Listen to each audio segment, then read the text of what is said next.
ഞാൻ അധ്യാപകനോട് കെഞ്ചി പറഞ്ഞു, എന്നെ ഇങ്ങനെ കോളേജിൽ നിന്ന് മറ്റു കാര്യങ്ങൾക്ക് വിട്ടതുകൊണ്ടാണ് എനിക്ക് അസൈൻമെൻറ്റ് സബ്മിറ്റ് ചെയ്യാൻ സാധിക്കാഞ്ഞത്. എനിക്കൊരവസരം കൂടെ തരണമെന്ന് പറഞ്ഞിട്ട് അധ്യാപകൻ സമ്മതിച്ചില്ല. അങ്ങനെ വളരെ വേദനയോടുകൂടി ആ കോളേജിൽ നിന്ന് ഏകദേശം 1 വർഷമായപ്പോൾ ഞാൻ എൻ്റെ പഠനത്തിൽ നിന്ന് വിട പറഞ്ഞു പോരേണ്ടതായിട്ട് വന്നു. ഏകദേശം 3 മാസമായപ്പോൾ ഒരു ദിവസം നമ്പിച്ചായം വിളിച്ചിട്ട് പറഞ്ഞു, ഇനി വയലിൻ പഠിത്തം അങ്ങ് നിർത്തിയേര്. ഇവിടെ എല്ലാവരും പറയുന്നത് ഇവിടുത്തെ മ്യൂസിക് ടീമിന് വയലിൻ വേണ്ട എന്നാണ്. അന്ന് പമ്പാടി ദേറായിൽ ഉള്ള ഒരു ഗായക സംഘത്തിൽ പാടിക്കൊണ്ടിരിക്കുകയായിരുന്നു ഞാൻ കല്യാണം കഴിച്ച അമ്മാളെന്ന് പറയുന്ന തൻ്റെ അനുജത്തി. ആ ജനനം നടക്കുമ്പോൾ ഞാൻ വീട്ടിലാണ്. വീട്ടിലെനിക്ക് ഒരാൾ വന്ന് അറിവ് തന്നു. അന്ന് ഫോൺ സൗകര്യമൊന്നുമില്ല. ഇങ്ങനെ കുഞ്ഞ് ജനിച്ചിരിക്കുന്നു, ആൺകുഞ്ഞാണെന്ന് പറഞ്ഞു. അപ്പോൾ എൻ്റെ മനസ്സിൽ 2 കാര്യമുണ്ട്. ഒന്ന്, ആരാധനയ്ക്ക് പോകണം. 2, കുഞ്ഞിനെ കാണാൻ പോകണം.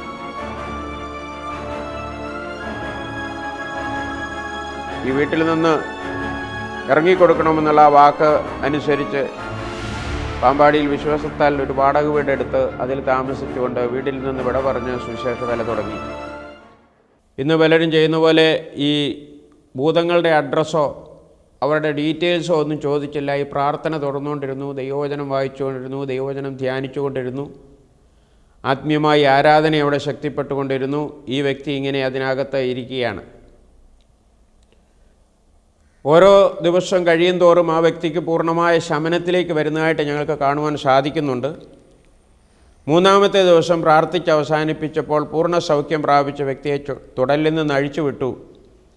മാതാപിതാക്കൾ വന്ന് അദ്ദേഹത്തെ അവിടുന്ന് തങ്ങളുടെ ഭവനത്തിലേക്ക് കൊണ്ടുപോകുമ്പോൾ ഒരു കണ്ടത്തിൻ്റെ വരമ്പേ കൂടിയൊക്കെ വളരെ ശാന്തനായി ആ മനുഷ്യൻ കടന്നു പോകുന്നത് ഇപ്പോഴും എൻ്റെ സ്മൃതിപഥത്തിൽ നിൽക്കുന്നുണ്ട്.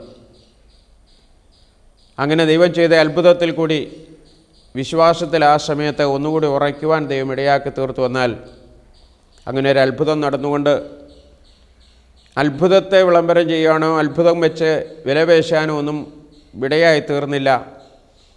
ദൈവത്തിൻ്റെ കൃപയിൽ ആശ്രയിച്ച് ദൈവത്തെ ഭയപ്പെട്ട് മുമ്പോട്ട് പോകാൻ വീണ്ടും ദൈവം അവസരങ്ങൾ ഒരുക്കിക്കൊണ്ടിരിക്കുന്നു.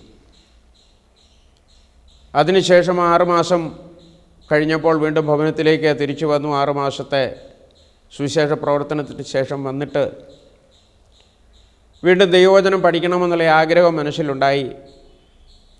അപ്പോൾ പായിപ്പാട്ടുള്ള ന്യൂ ഇന്ത്യ ബൈബിൾ കോളേജിനെക്കുറിച്ച് കേട്ടു. അവിടെ അന്വേഷിച്ചു. BTH അവിടെ ചേർന്ന് പഠിക്കുവാൻ ദൈവം ഒരവസരം തന്നു. ഫസ്റ്റ് ഇയറിൽ അവിടെ പഠിച്ചുകൊണ്ടിരിക്കുമ്പോൾ ഒരു ദിവസം സ്കൂളിലെ അധ്യാപകരെല്ലാവരും കൂടി ഒരു പ്രത്യേക മീറ്റിംഗ് സന്ധ്യാസമയത്ത് വിളിച്ചുകൂട്ടി. സ്റ്റുഡൻസിനെ എല്ലാം വിളിച്ചുകൂട്ടി.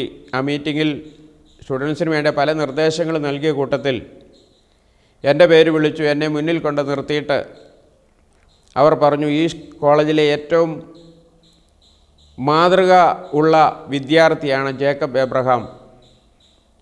അവിടെ ചെയ്യുന്ന ഡ്യൂട്ടികൾ, ക്ലീനിങ് ഡ്യൂട്ടി, അങ്ങനെയുള്ള പല ഡ്യൂട്ടികളുണ്ട്, കിച്ചൺ ഡ്യൂട്ടി, അതിലൊക്കെ ഏറ്റവും വിശ്വസ്തമായി ചെയ്യുകയും ഏറ്റവും മാതൃകാ വിദ്യാർത്ഥിയാണെന്നുള്ള അംഗീകാരം ആ വിദ്യാർത്ഥികളുടെയൊക്കെ മുമ്പിൽ വെച്ച് എനിക്ക് ലഭിച്ചു.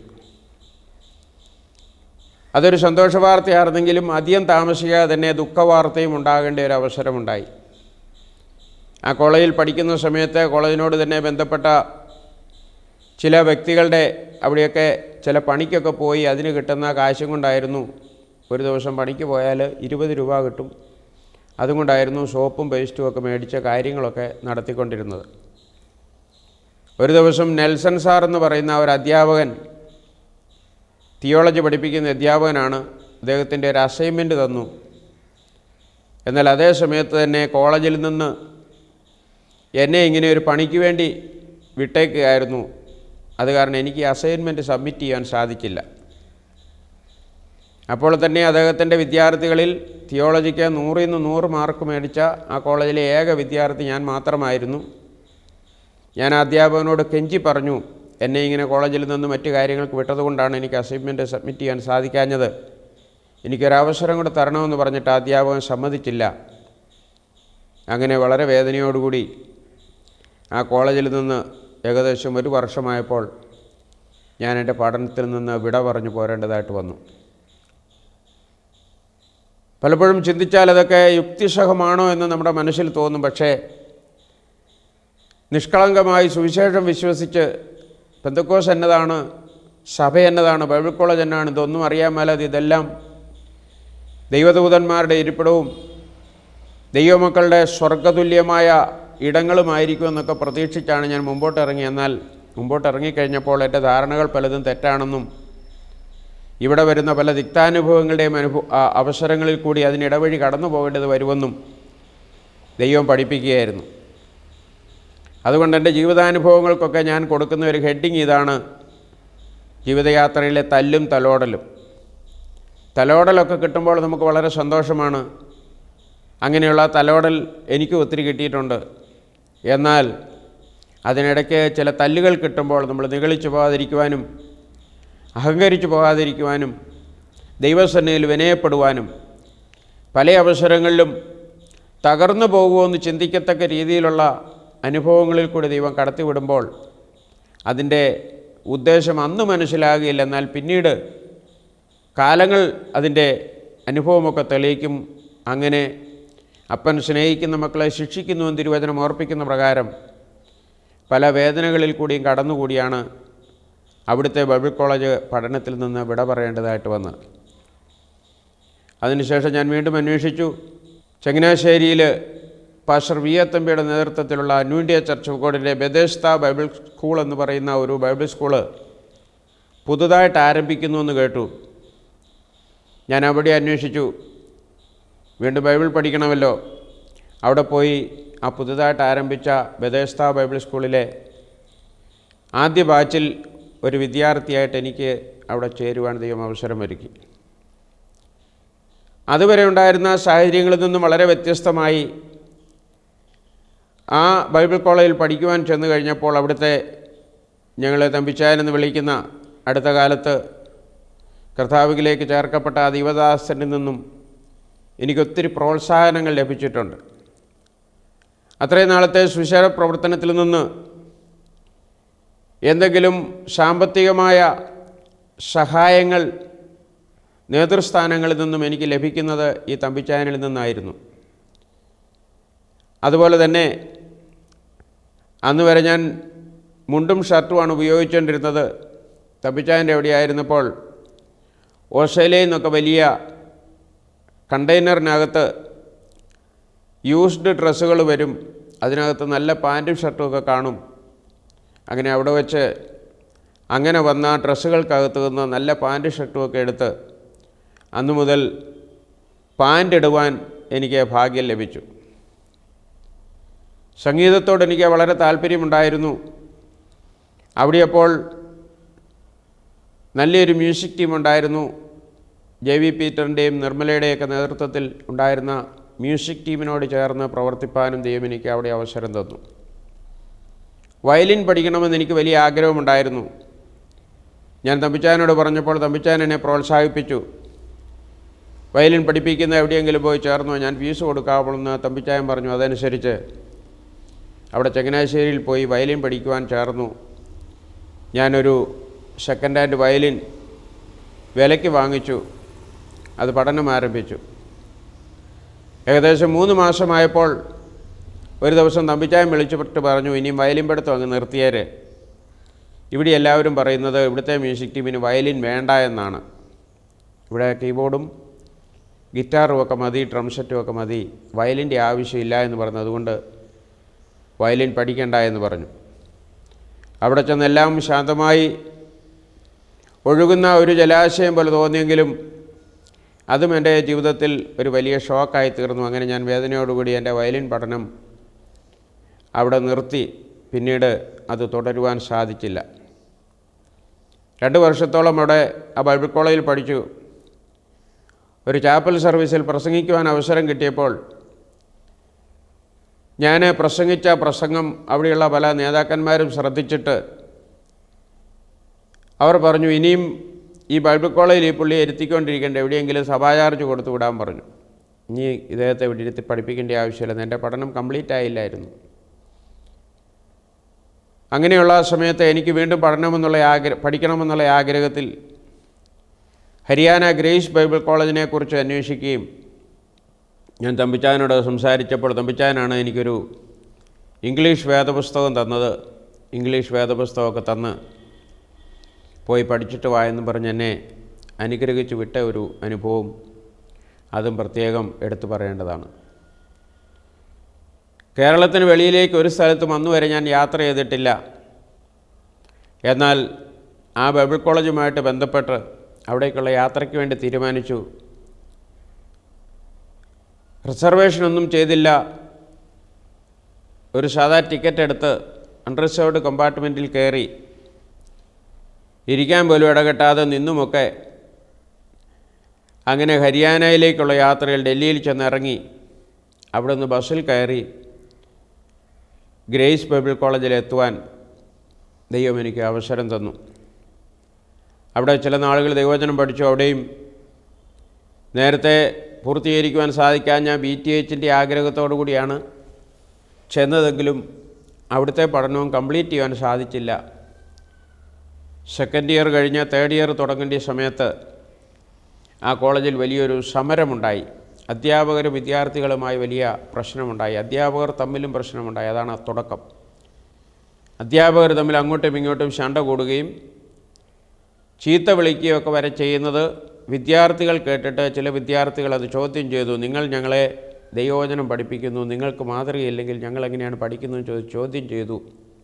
അങ്ങനെ തമ്മിൽ പ്രയാസം വന്ന് അവിടെ ഒരു വല്ലാത്ത പ്രതിസന്ധിയിലെത്തി. ആ സമയത്ത് അനിശ്ചിതകാലത്തേക്ക് ബൈബിൾ കോളേജ് അടയ്ക്കുന്നു, എല്ലാവരും ബൈബിൾ കോളേജിൽ നിന്ന് വിട്ടുപോകണമെന്നുള്ള നോട്ടീസ് അവിടെ പതിച്ചു. അങ്ങനെ ബൈബിൾ കോളേജ് അടച്ചു. എല്ലാവരും അവിടെ നിന്ന് വിട്ടുപോയി. ഞാൻ ഡൽഹിയിൽ ചെന്ന് എൻ്റെ ഒരു സ്നേഹിതൻ്റെ ഭവനത്തിൽ ആ സമയത്ത് ചെന്ന് അവിടെ അഭയം പ്രാപിച്ചു. അപ്പോൾ വീട്ടിലെ ഒരു കാര്യത്തെക്കുറിച്ച് എനിക്കൊരു അറിവ് കിട്ടി. എൻ്റെ പിതാവ് തൻ്റെ കവളിൽ ക്യാൻസർ വന്ന്, എൻ്റെ പിതാവ് നല്ലൊരു പുകലമുറുക്കുകാരനായിരുന്നു, അതുകൊണ്ടാണെന്നാണ് പറയുന്നത്, കവളിൽ ക്യാൻസർ വന്ന് കവള് അകംപുറം തുരന്നു പോയൊരു സംഭവമുണ്ടായി. അങ്ങനെ വീട്ടിലിരിക്കുകയാണ്. അപ്പോൾ എനിക്കൊരു കത്ത് വന്നു, എത്രയും വേഗം വീട്ടിലേക്ക് വരണമെന്ന് പറഞ്ഞ്. അങ്ങനെ വീണ്ടും പൂർത്തീകരിക്കാൻ സാധിക്കാൻ ഞാൻ ബൈബിൾ കോളേജ് മോഹം താത്തു വെച്ചിട്ട് ഞാൻ എൻ്റെ വീട്ടിലേക്ക് മടങ്ങി. വീട്ടിൽ വന്ന് 3 വർഷത്തോളം എൻ്റെ പിതാവിനെ ശുശ്രൂഷിപ്പാൻ എനിക്ക് ദൈവം അവസരം തന്നു. അദ്ദേഹത്തിൻ്റെ കവളിലുള്ള ആ വ്രണം അത് 2 നേരവും നല്ലപോലെ വൃത്തിയാക്കി ഡ്രസ്സ് ചെയ്ത് വെക്കുക എന്നുള്ള വലിയൊരു ഉത്തരവാദിത്വം എനിക്കുണ്ടായിരുന്നു.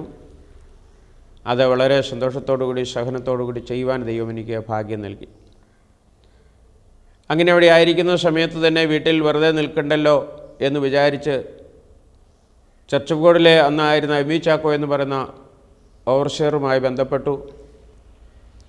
അദ്ദേഹം പൊന്നമ്പാറ എന്ന് പറയുന്ന റാന്നിക്കടുത്തുള്ള ഒരു സ്ഥലത്ത് ഒരു വീട്ടിൽ 5-6 പേര് കൂടുന്ന ഒരു പുതിയ ആരാധന, അവിടെ എനിക്ക് സഭാ ചാർജ് വന്നു. പിതാവിനെ ശുശ്രൂഷിക്കുന്നതിനോടൊപ്പം വീട്ടിൽ നിന്ന് എല്ലാ ഞായറാഴ്ചയും ആ ഭവനത്തിൽ പോയി സഭായോഗം നടത്തി മടങ്ങി വരിക പതിവായിരുന്നു. 5-6 പേരാണ് ആ സഭായോഗത്തിൽ കൂടിയിരുന്നത്. എന്നാൽ പിന്നീട് ദൈവം ആ പ്രവർത്തനത്തെ മാനിച്ചു. ഏത് വീട്ടിൽ ആ സഭായോഗം നടന്നുകൊണ്ടിരുന്നോ ആ വീടിൻ്റെ ഉടമസ്ഥൻ തന്നെ അവിടെ സ്ഥലം സൗജന്യമായി കൊടുത്ത് അവിടെ മനോഹരമായൊരു ഹോള് തീർത്ത് അവിടെ ഇപ്പോൾ അനുഗ്രഹിക്കപ്പെട്ട ഒരു സഭ നിലനിൽക്കുന്നു എന്നുള്ളത് വളരെ സന്തോഷത്തോടു കൂടി ഓർക്കുന്നു.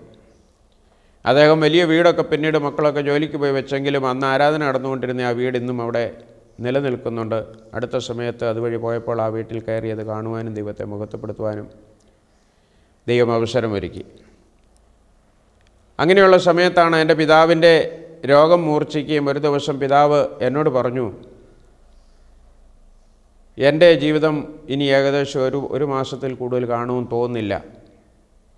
എനിക്കെൻ്റെ ജീവിതത്തിലൊരാഗ്രഹമുണ്ട്, അത് നിൻ്റെ കല്യാണം എനിക്ക് കാണണം എന്ന് പറഞ്ഞു. പിതാവിങ്ങനെ ഒരു രോഗിയായി വീട്ടിലിരിക്കുന്നു. ഞാനിങ്ങനെ ഞായറാഴ്ച മാത്രം പോയി ഒരു സഭയിൽ ശുശ്രൂഷിക്കുന്നു. വണ്ടിക്കൂലിക്കുള്ളതല്ലാതെ വേറെ കൂടുതലൊന്നും പൈസയൊന്നും കിട്ടാനൊന്നുമില്ല. ഒരു വിവാഹത്തെക്കുറിച്ചൊന്നും ചിന്തിക്കുവാൻ പറ്റിയൊരു സമയമല്ലായിരുന്നു. എങ്കിലും ആ സമയത്ത് അതിനുവേണ്ടി ദൈവസന്നിധിയിൽ പ്രാർത്ഥിച്ചു. ഒരു വിവാഹത്തിൻ്റെ ക്രമീകരണമൊക്കെ വന്നു. അതായത് ഒരു ഭവനത്തിൽ ഞാൻ കല്യാണം കഴിച്ച എൻ്റെ ഭാര്യയുടെ 1 വയസ്സുള്ള സമയത്ത് പിതാവ് മരിച്ചു പോയതാണ്. ഒരു സഹോദരനുണ്ട്, അദ്ദേഹം ഒരു തികഞ്ഞ മദ്യപാനിയാണ്. തൻ്റെ ജ്യേഷ്ഠ സഹോദരി ആ സമയത്ത് ഒരു മാനസിക രോഗിയായി തീർന്നിട്ട് ഇങ്ങനെ ഒരു ഭ്രാന്തിയായി നടന്നൊരവസരമുണ്ട്. പല പള്ളികളിലും പലയിടങ്ങളിലും പോയി നേർച്ച കാഴ്ചകളൊക്കെ നടത്തിയെങ്കിലും തനിക്ക് സൗഖ്യം കിട്ടാതെ അവസാനം പെന്തക്കോസ്തുകാരുടെ കൂട്ടായ്മയിൽ സംബന്ധിച്ച് ആ ജ്യേഷ്ഠത്തിക്ക് സൗഖ്യം കിട്ടി. അന്ന് പമ്പാടി ദയറായിൽ ഉള്ള ഒരു ഗായക സംഘത്തിൽ പാടിക്കൊണ്ടിരിക്കുകയായിരുന്നു ഞാൻ കല്യാണം കഴിച്ച അമ്മാളെന്ന് പറയുന്ന തൻ്റെ അനുജത്തി. ഈ ജ്യേഷ്ഠ സഹോദരിക്ക് കിട്ടിയ സൗഖ്യത്തോടുകൂടി അനുജത്തിയും ഈ വിശ്വാസത്തിലേക്ക് വന്നു. അപ്പനില്ല, സാമ്പത്തികമൊന്നുമില്ല, സഹോദരനൊരു മദ്യപാനിയാണ്, ജ്യേഷ്ഠ സഹോദരി മാനസികരോഗം പുറത്തിങ്ങനെ ഇരിക്കുന്നു. അതിൻ്റെ അനുജത്തിക്കാണ് കല്യാണാലോചന വന്നത്. എന്നാൽ ദൈവത്തോട് പ്രാർത്ഥിച്ചു. ആ ദൈവഹിതമാണെന്ന് മനസ്സിലാക്കിക്കൊണ്ട് ഞാൻ ആ വിവാഹത്തിന് സമ്മതം മൂളി. എൻ്റെ വീട്ടിലുള്ളവർക്കും കുടുംബക്കാർക്കും ഒക്കെ വളരെ എതിർപ്പായിരുന്നെങ്കിലും പിതാവിൻ്റെ ആഗ്രഹത്തെ മുൻനിർത്തി ആ കല്യാണം തീരുമാനിച്ചു. ആ കല്യാണം ഞങ്ങളുടെ വീടിൻ്റെ മുറ്റത്ത് ഒരു പന്തലിട്ട്, അതായത് ആ പറമ്പിൽ നിന്ന് തന്നെ പിതാവ് പറഞ്ഞതനുസരിച്ച് കുറേ കാലൊക്കെ വെട്ടി മരക്കമ്പുകളൊക്കെ വെട്ടിയിട്ട് നീലപ്പടുത വലിച്ചു കെട്ടിയ ഒരു പന്തലിനകത്ത് വീടിൻ്റെ മുറ്റത്ത് വെച്ചാണ് ഞങ്ങളുടെ വിവാഹം നടക്കുന്നത്. പിതാവ് ജനലിൽ കൂടി വീടിനകത്തിരുന്ന് ഈ വിവാഹം കണ്ടുകൊണ്ടിരുന്നു. അന്നത്തെ എൻ്റെ വിവാഹത്തിൻ്റെ മൊത്തം ചിലവെന്ന് പറയുന്നത് 3000 രൂപയാണ്. ഉച്ച കഴിഞ്ഞൊരു വിവാഹമായിരുന്നു. എല്ലാവർക്കും വിളിച്ച് കാപ്പിയൊക്കെ കൊടുത്തു. ഒരു പുതിയ വെള്ള ഷർട്ട് ഇട്ടുകൊണ്ട് വിവാഹത്തിന് നിൽക്കാനുള്ള അവസരം എന്നെനിക്കില്ലായിരുന്നു. ഞാൻ ആരാധനയ്ക്കൊക്കെ പോകാൻ ഉപയോഗിച്ചുകൊണ്ടിരുന്ന ഒരു നല്ല വെള്ള ഷർട്ട് ഉണ്ടായിരുന്നു. ആ വെള്ള ഷർട്ട് ഇട്ടുകൊണ്ടാണ് ഞാൻ എൻ്റെ കല്യാണത്തിന് നിന്നത്. എന്നാൽ ആ കല്യാണത്തിന് ശേഷം ദൈവം ഞങ്ങൾക്ക് അനുഗ്രഹിക്കപ്പെട്ട ഒരു കുടുംബജീവിതം നൽകി. ഇന്നും ആ സന്തോഷത്തിൽ ഞങ്ങൾക്ക് തുടരുവാൻ ദൈവം സഹായിച്ചുകൊണ്ടിരിക്കുന്നു. പിതാവ് അന്ന് പറഞ്ഞു, ആ പന്തലിൻ്റെ കാലും കോലും എല്ലാം അവിടെ വെച്ചേക്കണം, അടുത്ത മാസം എനിക്ക് പന്തലിടേണ്ടതാണെന്ന് പറഞ്ഞു. അങ്ങനെ അതെല്ലാം സൂക്ഷിച്ച് വെച്ചിരുന്നു. ഞങ്ങളുടെ കല്യാണം ഏപ്രിൽ 10-ാം തീയതി ആയിരുന്നു. മെയ് 16-ാം തീയതി എൻ്റെ പിതാവ് ഈ ലോകത്തിൽ നിന്നും വിട പറഞ്ഞു. താൻ പറഞ്ഞ പോലെ തന്നെ വീണ്ടും എൻ്റെ കല്യാണം നടന്ന മുറ്റത്ത് പന്തലിട്ട് അതിൽ വെച്ച് പിതാവിൻ്റെ ഡെഡ് ബോഡി മറവ് ചെയ്യേണ്ട കാര്യത്തിനുള്ള ശുശ്രൂഷകളൊക്കെ നടത്തുവാൻ ദൈവം സഹായിച്ചു.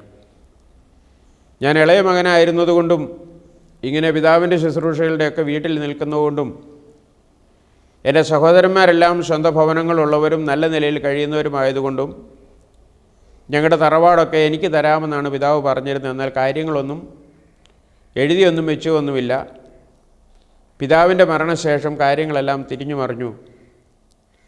ഞാൻ സുവിശേഷ വേലയ്ക്ക് പോയതാണ്, വീടിന് വേണ്ടി ഒന്നും ചെയ്തിട്ടില്ല, അതുകൊണ്ട് നിനക്ക് ഇവിടെ ഒരു അവകാശവുമില്ല. ഒരു ജ്യേഷ്ഠൻ എന്നോട് പറഞ്ഞു, എൻ്റെ വീട്ടിൽ നിന്ന് ഇറങ്ങിക്കോളണം എന്ന് പറഞ്ഞു. അങ്ങനെ പറഞ്ഞുവെങ്കിലും കുറച്ച് സമയങ്ങളുടെയൊക്കെ വീട്ടിൽ നിന്നു. മാതാവുണ്ട്, ഞാനും ഭാര്യയും അവിടെ കഴിഞ്ഞുകൂടുന്നു. ഏകദേശം 1 വർഷത്തോളം അങ്ങനെ ഭവനത്തിൽ നിന്നു. എന്നാൽ ഈ ജ്യേഷ്ഠൻ്റെ വാക്ക് എപ്പോഴും എൻ്റെ മനസ്സിലുണ്ടായിരുന്നു. എൻ്റെ വീട്ടിൽ നിന്ന് ഇറങ്ങിക്കോളണമെന്നാണ് ജ്യേഷ്ഠൻ പറഞ്ഞത്. അതെന്നെ വളരെ വേദനിപ്പിച്ചുകൊണ്ടിരുന്നു. അതിനോടകം എൻ്റെ ഭാര്യ ഗർഭിണിയായി. അതിൻ്റെ ജനന സമയമൊക്കെ അടുത്തു കഴിഞ്ഞപ്പോൾ എവിടേക്ക് പോകണമെന്നൊന്നും ഞങ്ങൾക്ക് അറിഞ്ഞുകൂടാ. വീട്ടിൽ നിന്ന് ഇറങ്ങണമെന്നുള്ളത് ശാഠ്യം, നിർബന്ധമാണ്. എന്നാൽ ഞങ്ങൾ മന്ദിരത്തിൽ ആശുപത്രിയിലൊക്കെ ഇടയ്ക്ക് പോവുകയും ചെക്കപ്പ് നടത്തുകയൊക്കെ ചെയ്യുന്നുണ്ട്. ഒരു ദിവസം വീട്ടിൽ നിന്ന് നടന്നുപോയി ബസ്സിൽ കയറി മന്ദിരത്തിൽ ചെക്കപ്പിന് ചെന്ന് കഴിഞ്ഞപ്പോൾ ഡോക്ടർമാർ പറഞ്ഞു, ഇവിടെ അഡ്മിറ്റ് ചെയ്തു, സമയമായെന്ന് പറഞ്ഞു. അങ്ങനെ എൻ്റെ ഭാര്യ അവിടെ ഹോസ്പിറ്റലിൽ അഡ്മിറ്റ് ചെയ്തിട്ട് ഞാൻ വന്ന് ഭാര്യയുടെ മാതാവിനെ വീട്ടിൽ നിന്ന് വിളിച്ചുകൊണ്ട് വന്ന് കൂട്ടിനാക്കിയിട്ട് ഞാൻ തിരിച്ചു പോന്നു. ഒരു ഞായറാഴ്ച പ്രഭാതത്തിൽ അല്ലെങ്കിൽ ശനിയാഴ്ച അവിടെ അഡ്മിറ്റ് ചെയ്തു. ഞായറാഴ്ച അതിരാവിലെ 3:30 മണിയായപ്പോഴാണ് എൻ്റെ മോൻ ജനിക്കുന്നത്.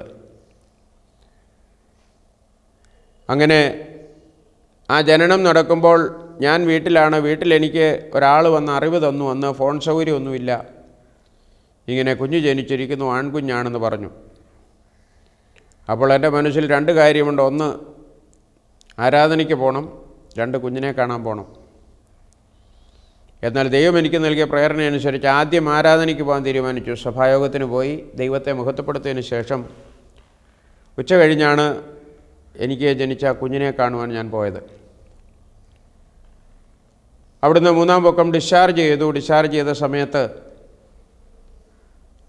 അവിടുന്ന് പറഞ്ഞ ഒരു ബില്ല് എൻ്റെ കയ്യിൽ കിട്ടിയെങ്കിലും മറ്റു ചിലരൊക്കെ പൈസ അടയ്ക്കാനൊക്കെ ഉത്തരവാദിത്തപ്പെട്ടവരുണ്ടായിരുന്നതുകൊണ്ട് ഞാനത് അത്ര കാര്യമാക്കിയില്ല. എന്നാൽ ആ സമയത്ത് ഉത്തരവാദിത്തപ്പെട്ട പലരും ഞാൻ ചുറ്റുപാടും നോക്കിയിട്ട് കാണാതെ അവിടുന്ന് സ്ഥലം വിട്ട് ബില്ലുമായിട്ട് എന്ത് ചെയ്യണമെന്നറിയാതെ ഞാൻ നിന്നൊരു സമയമുണ്ട്.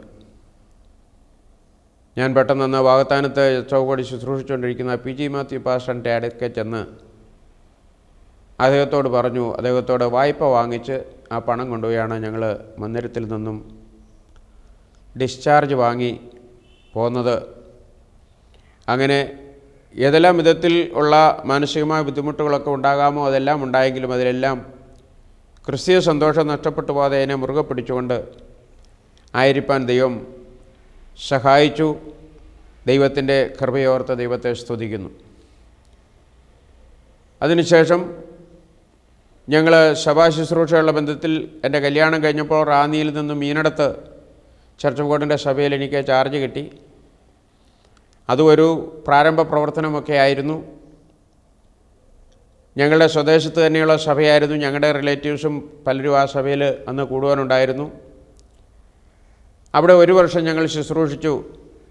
എന്നാൽ സ്വന്തം സ്ഥലത്തും സ്വന്തക്കാരുമൊക്കെ ഉള്ള സഭയായതുകൊണ്ട് അതിൽ നിന്ന് മാറണമെന്ന് ആഗ്രഹിച്ചു. ആ സമയത്ത് പാമ്പാടിയിലുള്ള ഒരു വീട്ടിൽ തുടങ്ങിയിരിക്കുന്ന ഒരു പുതിയ കൂടിയവരവിലേക്ക് ഞങ്ങൾക്ക് അപ്പോയിൻമെൻറ്റ് ലഭിച്ചു. 2 സഹോദരന്മാരും 5-6 സഹോദരിമാരും കൂടുന്ന ഒരു കൊച്ചു കൂട്ടായ്മയായിരുന്നു. അതിലേക്ക് ഞങ്ങൾ ആരാധനയ്ക്ക് വേണ്ടി കടന്നുപോയി. ഭാര്യയുണ്ട്, കുഞ്ഞുണ്ട്. ഞങ്ങളവിടെ ചെന്ന് കഴിഞ്ഞപ്പോൾ ഈ വീട്ടിൽ നിന്ന് ഇറങ്ങിക്കൊടുക്കണമെന്നുള്ള വാക്ക് അനുസരിച്ച് പാമ്പാടിയിൽ വിശ്വാസത്താൽ ഒരു വാടക വീടെടുത്ത് അതിൽ താമസിച്ചുകൊണ്ട് വീട്ടിൽ നിന്ന് വിട പറഞ്ഞ് സുവിശേഷ വേല തുടങ്ങി. അങ്ങനെ ആ വീട്ടിൽ ആരംഭിച്ച പ്രവർത്തനം അവിടെ 7 വർഷത്തിൽ പരമായിട്ട് ഞാൻ ശുശ്രൂഷിച്ചുകൊണ്ടിരുന്നു. സഭയ്ക്ക് അഭൂതപൂർവമായ വളർച്ചയുണ്ടായി. 7 പേരെ കൊണ്ട് ആരംഭിച്ച സഭ ഏകദേശം 100 ചില്ലുവാനും പേരുള്ള ഒരു വലിയ കൂട്ടമായി കണ്ട് അവിടുന്ന് എനിക്ക് വിട പറയുവാൻ ദൈവം അവസരമൊരുക്കി. എന്നാൽ അതിലും ചില തിക്താനുഭവങ്ങളൊക്കെ ഞാൻ അനുഭവിക്കേണ്ടി വന്നു. ദൈവം നടത്തിയ വിധങ്ങൾ വിവരിക്കുന്നതിൽ അതിലൊന്ന് 1-2 കാര്യങ്ങൾ കൂടെ സൂചിപ്പിക്കാൻ ഞാൻ ആഗ്രഹിക്കുന്നു. അന്നേരം ഞാൻ പറയും, സാറേ അങ്ങനെയൊന്നുമല്ല, ഇവിടെ നേതൃത്വത്തിനെതിരെ ഒന്നും ഞങ്ങളൊന്നും സംസാരിക്കുന്നില്ല എന്നൊക്കെ പറയും. അതൊന്നും വിശ്വസിക്കാതെ തിരിച്ചു പോരും. ചില ദിവസം കഴിയുമ്പോൾ വീണ്ടും കത്ത് വരും, മുളക്കഴയ്ക്ക് വരണമെന്ന്. അന്നേരം ചെല്ലുമ്പോഴും ഇതേ കേൾക്കാനുള്ളൂ. ഇങ്ങനെ പല പ്രാവശ്യമായപ്പോൾ അതൊരു വലിയ മടുപ്പായി തീർന്നു. ഒരു ദിവസം ഞങ്ങളുടെ ചെവിയിൽ കേൾക്കുന്ന വാർത്ത, കോട്ടയം സെൻറ്ററിലുണ്ടായിരുന്ന സഭ പാമ്പാടി സെൻറ്ററിനോട് ചേർന്നിരിക്കുന്നു, ഇനിയും പാസ്റ്റർ എങ്ങോട്ടാണെന്നാൽ പൊക്കോ എന്നുള്ളൊരു കേൾവിയാണ് കേൾക്കുന്നത്. അവിടുന്ന് സ്ഥലം മാറിയപ്പോൾ ഞങ്ങളെ വിട്ടത് കീച്ചാൽ എന്ന് പറയുന്ന സ്ഥലത്തേക്കായിരുന്നു. കീച്ചാൽ എന്ന് പറയുന്ന സ്ഥലത്ത് അവിടെയും ഹോളില്ല. കുറച്ച് കട്ടയൊക്കെ കെട്ടി ഇങ്ങനെ കിടപ്പുണ്ട്. ഒരു വീടിൻ്റെ വരാന്തയിൽ ആരാധന നടക്കുന്നു. ആ ആരാധനയിൽ ചെന്നു കഴിഞ്ഞപ്പോൾ ഉണ്ടായിരുന്ന ഒരു പ്രത്യേകത, അവിടെയുള്ള പ്രിയപ്പെട്ടവരൊന്നും മാനസാന്തരപ്പെട്ടവരാണെന്ന് തോന്നുന്ന രീതിയിലല്ല അവരുടെ നീക്കങ്ങൾ.